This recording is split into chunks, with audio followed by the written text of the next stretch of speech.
안녕하세요. 손하나의 서재에 오신 걸 환영합니다.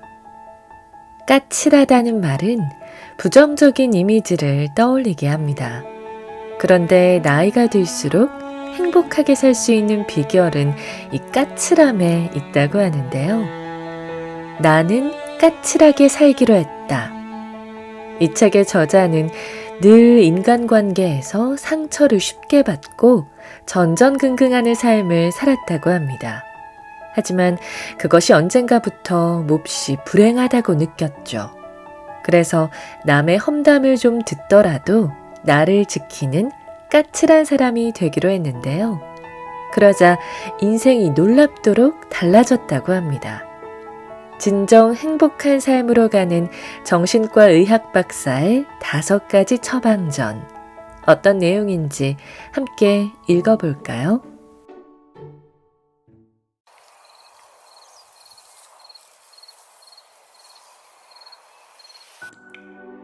까칠함과 무례함의 적정선을 지킬 것. 인간관계는 대체로 누구에게나 어렵다. 생각을 해보라. 제2 외국어를 배우는 것도 처음에 얼마간 열심히 할 때는 되는 것 같지만 바빠서, 피곤해서 며칠 건너뛰면 다시 제자리로 돌아간다. 하물며 나의 세상과 다른 사람의 우주가 만나는 인간관계가 쉬울 리 있겠는가. 오죽하면 우주비행사 버즈 올드린이 인간에게 남은 마지막 미개척 분야가 인간관계라고 했을까. 어떤 의미에서는 우주여행만큼 힘든 것이 인간관계다. 간혹 까칠함과 무례함을 혼동하는 사람들이 있다. 우린 누구나 마음속에 있는 얘기를 마음껏 할 수 있기를 바란다. 하지만 그것이 상대를 무시하거나 모욕하는 말이어서는 안 된다. 무례함과 까칠함에 다른 점이 있다면 나 자신에 대한 예의, 나아가 다른 사람에 대한 존중을 품고 있다는 점이다. 내가 나에게 예의를 갖출 때 불필요하게 나를 연민할 필요도, 다른 사람과 비교하면서 자학할 필요도 없어진다. 싫으면서도 다른 사람의 말을 거절하지 못해서 끌려가거나 하지 않는 것이다. 내가 먼저 나를 위해주기 때문이다. 건강한 까칠함을 가진 사람은 물론 다른 사람에게도 예의를 지킨다. 스스로를 소중히 여겨서 보호하기를 게을리하지 않는 사람들은 다른 사람에게도 똑같이 대하려고 노력하기 때문이다. 그들은 내 것이 소중하면 남의 것도 소중하다는 사실을 알고 있다. 그 반대의 유형일수록 고지식한 원칙주의자가 많다. 유연성은 마치 물과 같아서 인간관계와 사회생활을 성공적으로 이끄는데 꼭 필요한 요소의 하나다. 작은 실수에도 비난만 하거나 늘 이면의 잘못을 꼭꼭 집어내는 것을 좋아할 사람은 아무도 없다. 자신은 나름대로 치밀하고 진지하다고 생각하지만 상대방이 보기에는 단지 공감과 배려의 능력이 부족한 것뿐이니까. 유연성 없는 사람들이 인간관계에서 자주 갈등을 일으키는 것도 그 때문이다. 만약 그런 문제로 인간관계가 삐걱거린다면 상대방의 입장이 되어볼 필요가 있다. 흔한 비유대로 상대방의 목화신을 신고 1마일을 가보기 전에는 그에 대해서 말할 수 없는 법이기 때문이다. 사람은 누구나 이기적이고 자기중심적으로 살 수밖에 없는 존재다. 그런 점에서 우린 모두 피해자이자 가해자다. 실제로 임상에서 상담의 기본은 내가 피해자이지만 가해자일 수도 있다는 것을 받아들이는 과정이다. 그 생각을 조금 넓혀서 남들도 나와 같다는 걸 알아야 인간관계가 풀린다. 물론 저 사람이 내 본심을 알면 어떻게 하지? 하고 염려할 수는 있다. 그럴 때는 내 본심 좀 알면 어때? 라고 쿨하게 생각하라. 상대방 역시 내가 생각하는 것과 비슷한 생각을 할 때가 분명 있을 것이기에 그렇게 생각하면 인간관계에서 상대방에게 무모한 기대치를 갖지 않을 수 있다. 인간관계는 날씨와 같다는 사실도 받아들여야 한다. 살다 보면 햇살 환한 날이 있는가 하면 구름이 잔뜩 낀 날도 있기 마련이다. 보슬비가 내리는 날도 있고 비바람이 치고 폭우가 쏟아지는 날도 있다. 우린 날씨에 대해서는 하늘에 대고 불평을 할지언정 있는 그대로 받아들이고 대비를 한다. 그런데 인간관계에 대해서는 자신이 완벽해야 한다고 여긴다면 그 또한 오만이지 않겠는가.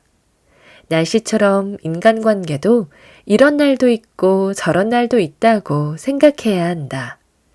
평소에 좋은 사람도 그 사람의 기분에 따라 상황이 달라질 수 있다. 예를 들어 내가 인사를 했는데 안 받아준 경우에는 나를 못 봤구나, 자기 고민이 있구나 하고 넘어가면 된다. 퇴근하고 오니 얼굴을 보자마자 남편이 잔소리를 해댄다면 이 사람이 지금 피곤하구나 하고 생각하면 화가 덜 난다. 그렇지 않고 같이 맞대응을 하게 되면 작은 말싸움이 커지는 것은 시간 문제다. 그처럼 인간관계를 힘들어하는 사람들은 상대방의 반응 하나하나에 상처를 받으며 에너지를 낭비한다. 따라서 대인관계에도 나의 에너지를 어떻게 쓸 것인가를 따져보는 효율성이 필요하다. 우리가 비 오는 날씨에는 우산을 준비하듯이 인간관계도 상황에 따라 일정한 기술과 대응력이 필요한 이유다. 우린 운전이나 그 밖의 다른 것에는 테크닉이 필요하고 연습이 필요하다는 것을 안다. 그러나 인간관계는 그렇게 여기지 않는 경우가 많다. 심한 경우에는 그냥 내 성질대로 나 하고 싶은 대로 하는 것을 솔직함이라고 착각까지 한다. 그래서는 곤란하다. 그런 생각을 하는 순간부터 벽이 생기고 그 벽을 깨는 순간부터 인간관계가 풀려나가기 때문이다. 앞서 배운 것처럼 지나친 생각들이 나를 괴롭힐 때면 딱 1분간만 그 생각을 멈추어 보라. 그런 다음에는 그 생각이 그저 스쳐 지나가게 내버려 두자. 그런 훈련을 거듭하다 보면 곧 내가 판단의 잣대를 들이댈 만한 일이 세상에는 그다지 많지 않다는 사실을 깨닫게 될 것이다. 거절은 부드럽지만 단호하게. 사람들이 대인관계에서 가장 힘들어하는 것 중에 하나가 거절의 문제다. 누군가에게 뭔가를 부탁하는 것이 쉬운 경우는 절대 없다. 나를 포함해서 대부분의 사람들은 머릿속으로 수십 번의 시뮬레이션을 거친 끝에야 간신히 행동으로 나선다. 상황이 그렇다 보니 부탁을 거절당하는 순간의 당혹스러움과 부끄러움은 도저히 말로는 표현이 되지 않을 정도다. 행여 그런 순간을 맞게 될까봐 행동으로 나서지 못하고 더욱 시간을 끌면서 시뮬레이션에만 열중하는 경우마저 있다. 물론 우리 주위에는 다른 사람이 뭘 원하는지 전혀 상관하지 않고 자기가 하고 싶은 것을 당당하게 요구하는 것처럼 보이는 사람들도 많다. 더욱 재미있는 것은 상대방이 그렇게 당당하게 뭔가를 요구하면 이 편에서는 당연하게 들어줘야 할 것 같은 착각을 불러일으킨다는 점이다. 만약 들어주지 못하면 다른 때보다 죄책감도 더 크게 느낀다. 그래서 영화나 드라마의 서브 캐릭터 중에는 그런 인물들이 단골로 등장하기도 한다. 대개는 가벼운 코미디로 끝나는 것도 비슷하다. 하지만 그들도 뭔가 중요한 부탁을 할 때는 결코 아무렇게나 하지 않는다. 역시 심각하게 고민하고 갈등한다. 그것을 아는 이상 누군가의 부탁을 거절해야 하는 상황에 놓이는 것은 더욱 어렵다. 게다가 누군가의 표현처럼 적에게조차 칭찬을 듣고 싶은 것이 인간의 마음이다. 그러다 보니 더욱 거절을 하는 것이 힘겹게 느껴진다. 나를 미루어 남을 생각해봐도 내가 부탁을 거절하면 상대방이 상처를 입을 것이 뻔하니 쉽게 그렇게 하기가 어려운 것이다. 그동안 이어온 관계가 깨질까봐 거절을 못하는 사람 중에는 할 수 있는 한 미적대면서 답변을 늦추는 경우도 많다. 그러나 불가피하게 거절을 해야 하는 상황이라면 일단 빠른 시간 안에 간결하고 명료하게 거절 의사를 밝히는 것이 가장 좋다. 그런데도 우리는 상처 입은 상대방이 나를 싫어할 것이 두려워 거절을 못하고 내 힘에 부치는데도 어쩔 수 없이 계속 부탁을 들어주기도 한다. 문제는 그런 일이 이어지다 보면 나한테 그런 짐을 지우는 상대방뿐 아니라 자신에게도 화가 나기 시작한다는 것이다. 다른 사람이 나의 평판을 나쁘게 말하는 것이 직접적으로 내 귀에 들어오는 경우는 그다지 흔치 않다. 하지만 내가 나 자신에게 화를 내면서 못마땅하게 여기는 것은 내 눈앞에 펼쳐지는 현실이다. 괴로움도 그만큼 크다. 그러니 나는 어떤 것을 택할 것인가? 대부분의 경우 상대방은 내가 자신의 부탁을 거절하면 상처를 입긴 하지만 현실을 있는 그대로 받아들인다. 그것은 나도 마찬가지다. 그러므로 거절에 대한 두려움은 일단 접어둘 필요가 있다. 그런 다음에는 그냥 즉각적으로 간결하고 명료하게 나의 입장을 전달하는 것이다. 거절은 천천히 하라고 말하는 사람도 있지만 그러면 상대방은 기대를 키웠다가 더 실망하기 마련이다. 그동안의 내 경험을 봐도 그렇고 많은 사람들로부터 얘기를 들어봐도 미적대고 대답을 미루는 것은 가장 안 좋은 거절 방법 중 하나다. 그래서 나는 들어줄 여지가 있는 일은 하루 정도 생각한 다음에 내 의사를 표현한다. 그렇지만 거절해야 마땅하다고 생각하는 일은 될 수 있으면 빨리 한다. 그럴 땐 중언부언할 필요도 없다. 사람들은 항상 자기에게 유리하게 생각하므로 나는 거절이라고 했는데 상대는 오케이라고 받아들여 더욱 입장이 곤란해지는 경우가 생겨날 수도 있다. 그러니 그냥 미안해. 내 입장에서는 그 부탁은 들어줄 수 없어. 라고 명확하게 말하는 것이 가장 낫다. 그러한 법칙은 거절뿐만 아니라 상대방에게 싫은 소리나 쓴소리를 해야 할 때도 똑같이 적용된다. 상담을 해보면 리더의 입장에 있는 사람들도 조직원들에게 싫은 소리 하는 것을 몹시 힘들어하는 경우가 많다. 그러다 보니 본의 아니게 완곡히 애둘러 말하고 나서는 왜 상대방이 제대로 알아듣지를 못하는지 모르겠다고 한다.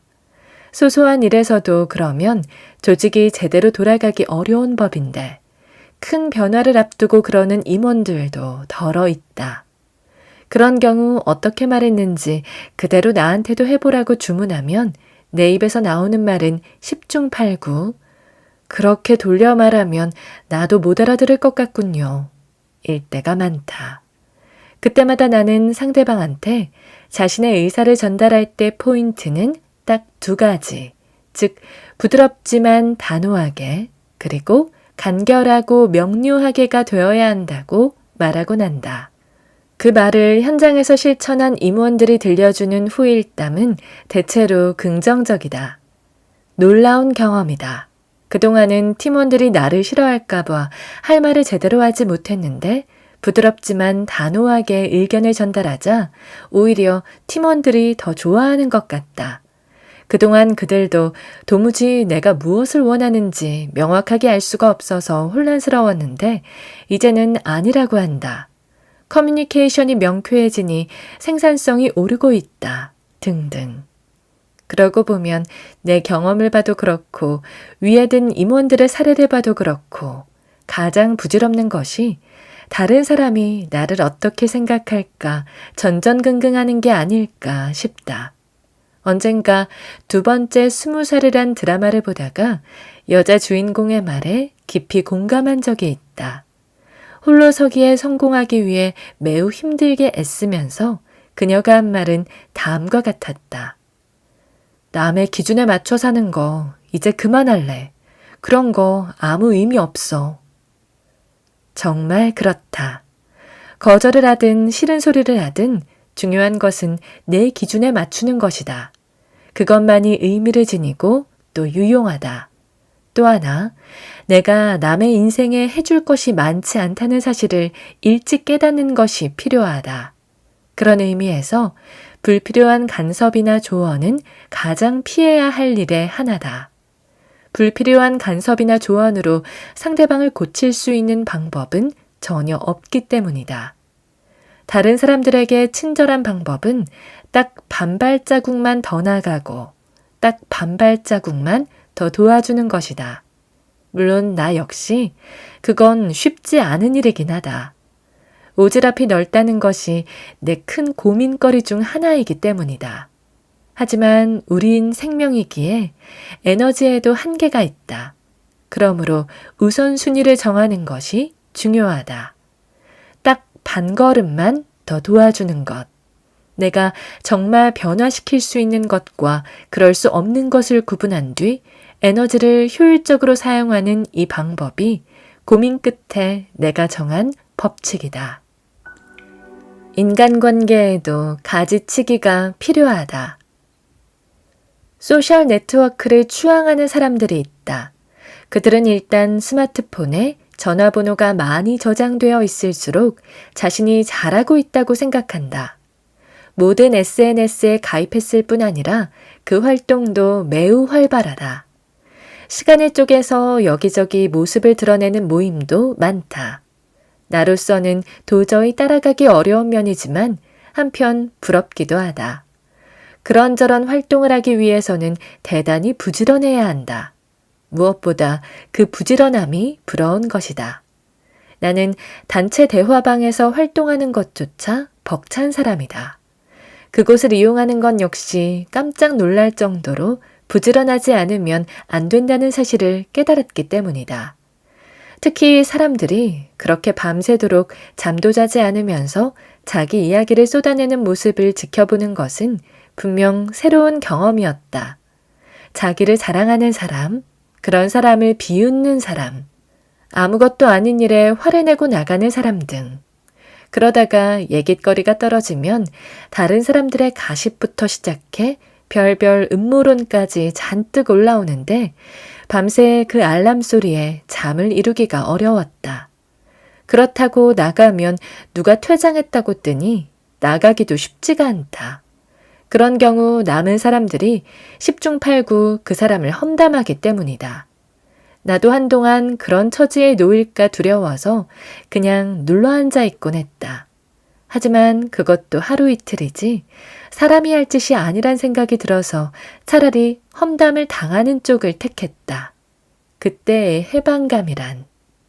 내가 사는 아파트에는 주민들의 전용 빨래방이 있어서 나도 가끔 그곳을 이용하곤 한다. 그동안은 빨래를 세탁기에 집어넣고 나서는 끝날 시간쯤에 다시 가보곤 했다. 그런데 오가다 보니까 의외로 빨래가 끝날 때까지 자리를 지키는 사람들이 덜어 있었다. 왜 그럴까 의문이 들었는데 어느 날 내가 그렇게 해보니 너무 좋았다. 내가 머무르는 동안 그곳은 오로지 나만의 시간과 공간이 되어주었던 것이다. 그 자유와 해방감이 나를 더없이 편하게 했다. 그러면서 우리는 자신에게 그런 자유를 허락할 의무가 있다는 생각마저 들었다. 나는 인간관계에서도 마찬가지라고 생각한다. 스마트폰에 저장된 많은 사람들과 얼마나 친밀한 관계를 유지할 수 있을 것 같은가. 단지 그들을 알고 있다는 안도감만 줄 뿐이다.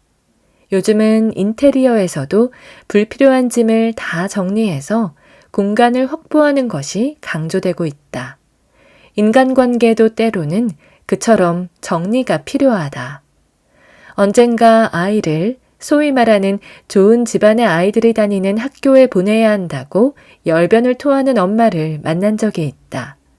계층이라고 하는 것이 위로 올라갈수록 폐쇄적인 속성을 지니고 있어서 그런다고 나중에 인맥이 형성되는 것은 아니란 점을 말해주고 싶었다. 하지만 그 엄마의 열성에는 당할 수 없을 것 같아서 그만두고 말았다. 주위에 가끔 그렇게 인맥 관리에 열을 올리는 사람들이 있다. 그들을 보면 이 사람은 인간관계를 과시용이나 활용 목적으로만 생각하는구나 하는 생각밖에 들지 않는다. 그러나 인간관계는 그들이 생각하는 것만큼 녹록하지 않다. 오히려 냉정하다고 보는 편이 옳다. 아주 친밀하고 깊은 관계가 아니고서는 나에게 필요하면 그 관계를 유지하는 것이고 아니면 아닌 것이다. 나는 아직까지 자신에게 불필요한 사람들까지 시간을 내어 만나주는 사람을 거의 보지 못했다.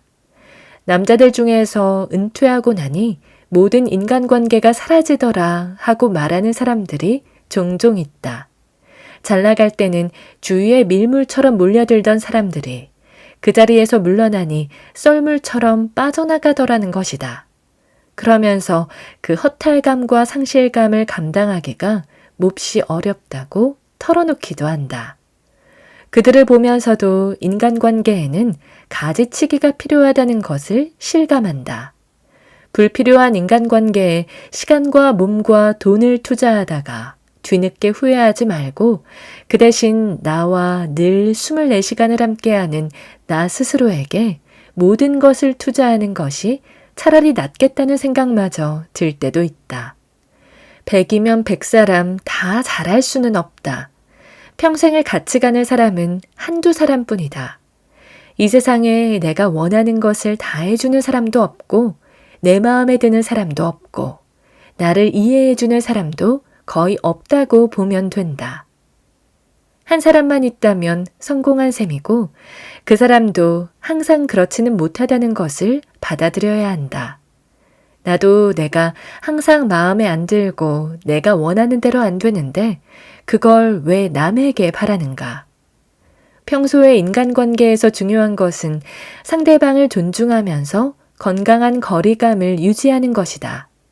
서로를 힘들고 피곤하게만 하는 사이라면 자주 보지 않는 쪽을 선택하는 것도 좋다.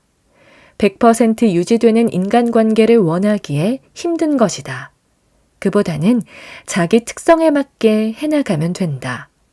내가 어떤 선택을 하든 반드시 버리는 쪽이 있기 마련이다. 버리는 것에 대한 마음까지 수용하는 것이 선택이다. 두 마음을 다 가지려는 것이 문제다. 그냥 편안하게 하고 싶은 말을 할 수 있고 상대방의 피드백에 따라서 나의 상태를 컨트롤할 수 있는 관계가 아니라면 거리를 유지하는 것도 필요하다. 그것이 건강한 까칠함이다. 굳이 나까지 나설 필요는 없다. 우린 누구나 남의 사생활을 궁금해한다. 특히 남의 험담이나 소문을 입에 올릴 때는 일종의 쾌감마저 느끼는 것이 인간의 본 모습이다. 도덕군자나 성인이 아닌 다음에야 그런 쾌감에서 자유로울 수 있는 사람은 거의 없다고 봐야 한다. 다만 이 세상 모든 유혹이 다 그러하듯이 어느 정도 선에서 멈출 수 있느냐가 더 중요하다고 할 수 있다. 일반적인 정서를 가진 평범한 사람이라면 적어도 누군가에게 상처가 되거나 가시가 되는 험담은 하지 않으려고 노력한다. 절제하지 못하고 끝까지 가면 고약하고 심술궂은 인간이 되는 것은 시간 문제이기 때문이다. 더 이상 소문을 확대 재생산하는 일에도 웬만해선 끼고 싶어 하지 않는다. 잘못된 소문이나 험담이 당사자에게 어떤 상처를 줄지 잘 알기 때문이다. 반면에 남의 상처에 쉽게 흥분하고 몰두하는 사람들에게는 한 가지 공통점이 있다. 기세등등한 겉모습과는 달리 내면의 두려움과 불안, 적개심과 열등감이 가득 차 있는 것이다. 남에 대한 험담은 그것을 가장 쉽게 분출하는 방법의 하나다. 프로이트는 우리가 남에 대해 말로 공격성을 푸는 것을 구강 공격성이라고 했다. 아이들이 엄마 젖을 빨다가 꽉 깨무는 것처럼 우리 안에 그런 공격성이 있는데 성인이 되면 그것이 주로 남에 대한 비난과 욕으로 나타난다는 것이다. 그러므로 누가 자신에 대해 안 좋은 이야기를 한다 싶으면 아하, 그 사람의 구강 공격성이 발동했구나 하고 생각하면 마음이 조금은 편해진다. 남의 험담에 상처받는 것은 사람들이 나에 대해 객관적으로 판단하리라고 기대하기 때문이다. 하지만 그런 기대는 일찌감치 접는 게 좋다.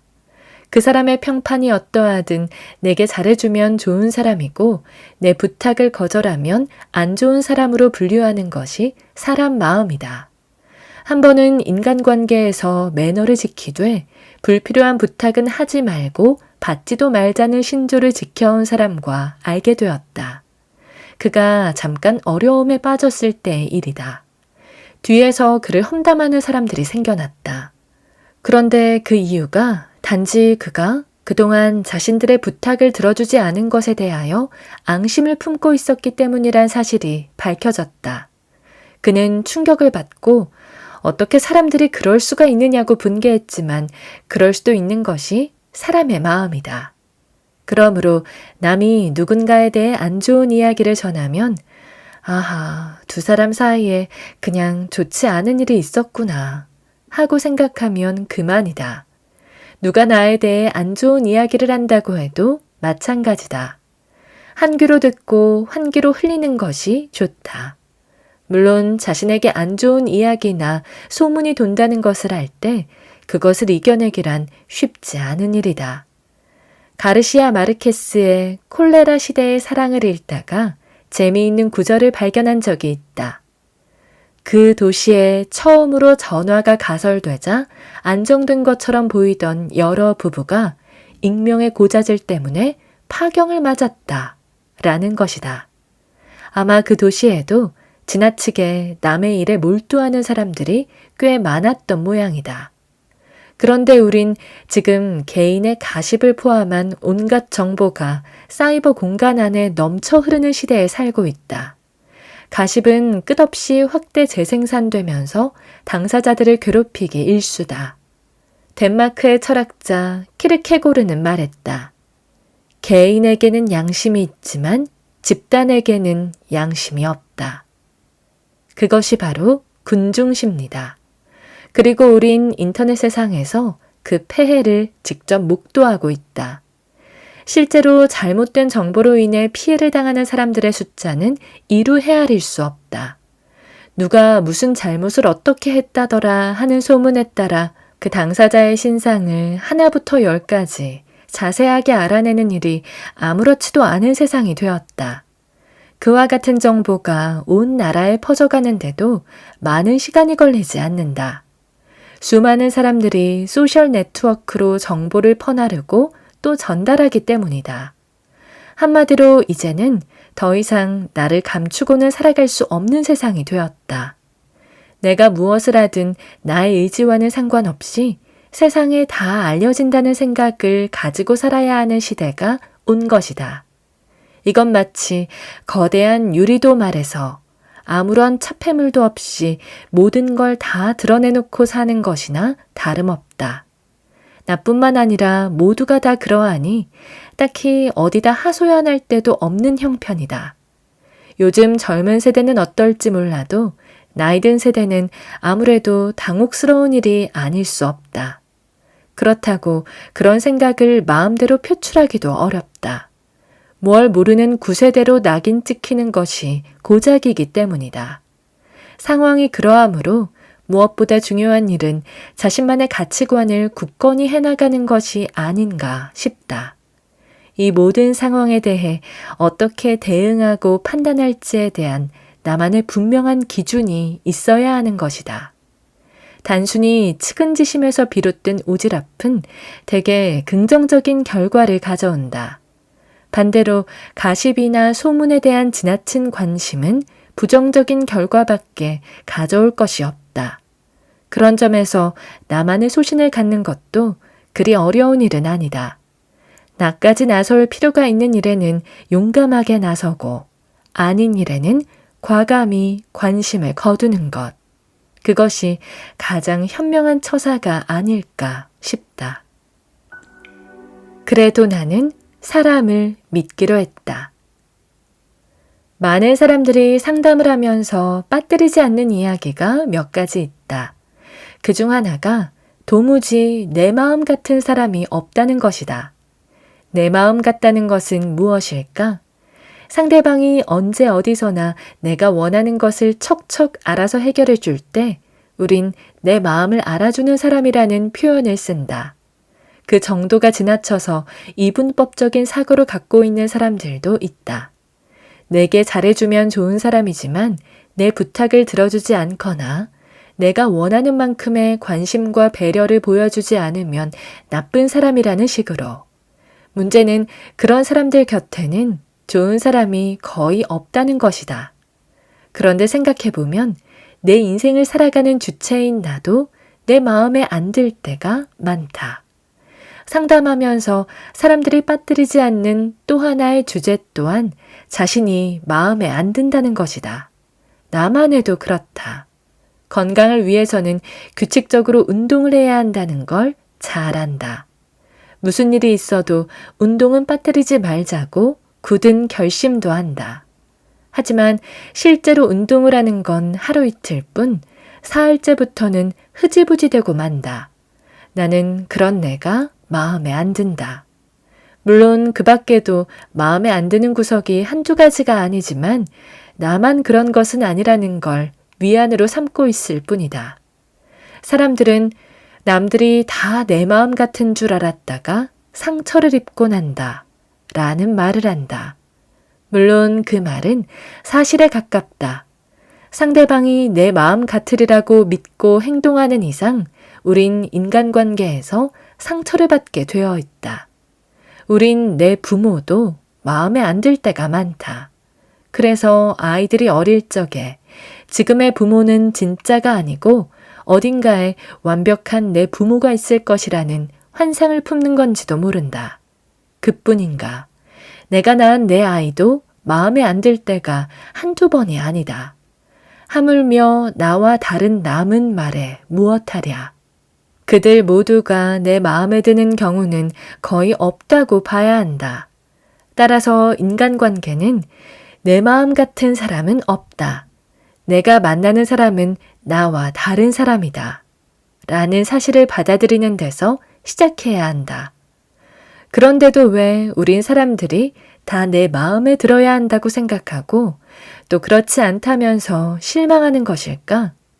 여기에는 두 가지 심리적 원인이 있다. 첫 번째 원인은 다른 사람들도 다 내 관점에서 세상을 바라봐야 한다는 마음이다. 우리가 보는 세상은 내가 경험한 것에 따라 다르게 보이게 되어 있다. 말 그대로 사람들은 자기 관점으로 모든 것을 보기 마련이다. 쉬운 예로 우산장수에게는 비 오는 날이, 집신장수에게는 화창한 날이 대목인 것이다. 그런 식으로 사람들은 다 자기 관점, 자기 경험, 자기 콤플렉스에 의거해서 세상과 사람을 본다. 나 역시 언젠가 강의를 하러 가서 황당한 경험을 한 적이 있다. 한 조직에 여러 번 강의를 나간 적이 있는데 그 조직의 대표가 나를 만나고 싶어 했다. 강의를 주관한 교수의 안내로 그를 만났다. 그런데 그 사람이 나를 보자마자 꺼낸 첫 마디가 "왜 이렇게 키가 작으십니까?" 였다. 그런 줄 몰랐는데 놀랍다는 투였다. 아마도 방송에 출연한 나를 실제보다 크게 본 모양이다. 그런데 화면과 다르게 너무 작다나? 나도 그랬지만 나를 안내한 교수는 당황해서 어쩔 줄을 몰라 했다. 재미있는 것은 그렇게 말하는 당사자 역시 키가 무척 작았다는 것이다. 아마도 그는 자신의 키에 콤플렉스가 있는 모양이었다. 그런 경우 자신의 모습 중 싫어하는 면을 가진 사람을 더욱 싫어하기 마련이다. 마치 못난 자신을 보는 것 같기 때문이다. 다행히 나는 내 키가 작은 것에 대해서 그다지 콤플렉스가 없는지라 그의 태도에 크게 상처를 받지는 않았다.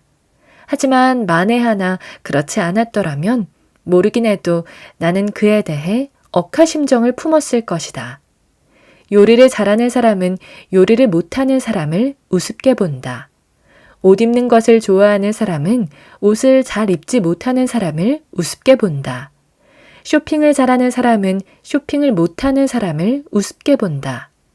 그런 식으로 사람들은 자신과 다른 삶을 사는 사람은 세상을 달리 본다는 것을 받아들이지 못한다. 그러므로 왜 내 마음 같은 사람이 없지? 가 아니라 내 마음 같은 사람들이 없기 때문에 세상이 굴러간다. 로 생각을 바꾸는 편이 좋다. 실제로 외국에서는 조직을 구성할 때 일부러 서로 다른 경험, 서로 다른 생각을 가진 사람들끼리 한 팀을 이루도록 하는 경우가 많다. 그래야만 같은 문제라도 서로 다른 시각에서 바라볼 수 있기 때문이다. 그런 다양한 시각들이 모일 때 비로소 문제 해결의 실마리를 찾을 수 있는 법이다. 두 번째 원인은 자기의 모든 것을 사람들이 이해해 주기를 바라는 심리에서 기인한다. 사람들이 인간관계에서 상처를 입는 것 중 하나가 언제나 자기를 이해해 주고 다독여 줄 사람이 없다는 것이다. 그런데 그런 경향이 좀 더 강한 사람들이 있다. 그들의 이야기를 들어보면 언제나 자기 자신을 상대방이 이해해 주기를 바라며 행여 그것이 이루어지지 않을까 두려워져서 상대방을 시험해보는 경우가 많다. 이혼한 남편과 몇 년 만에 재결합을 약속한 여자가 상담을 받으러 왔다. 다시 잘 살 수 있을지 두렵다는 것이었다. 그런 불안감 때문에 상대방의 일거수일투족에 예민하게 신경을 쓰면서 자신도 모르게 화를 낸다고 했다.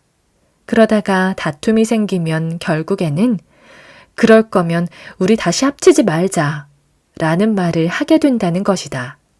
그럼 상대방도 그럼 그러지 뭐 라는 반응이라고 한다. 자기가 원하는 것은 아니다. 나에게는 당신밖에 없다.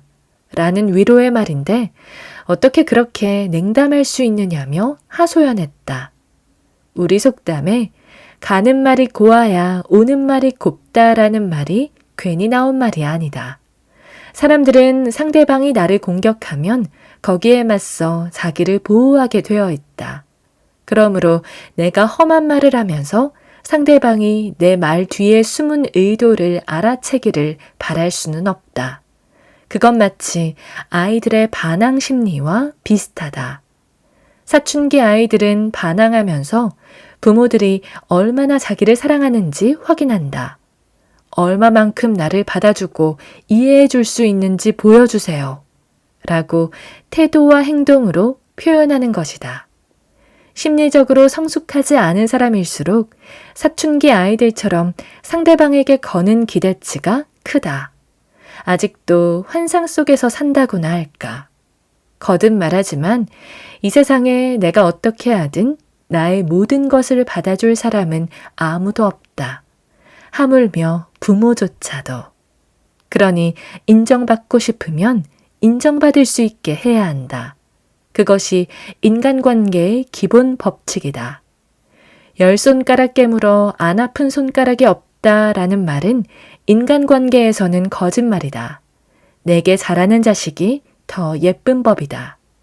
내가 어떤 행동을 하더라도 있는 그대로 받아줄 사람은 없다는 것을 알 때 우리는 비로소 건강한 까칠함을 실천할 수 있다. 오늘 저와 함께한 시간 어떠셨나요? 편안한 시간이 되었길 바라며 또 들러주시길 기다리겠습니다. 그럼 잘 자요.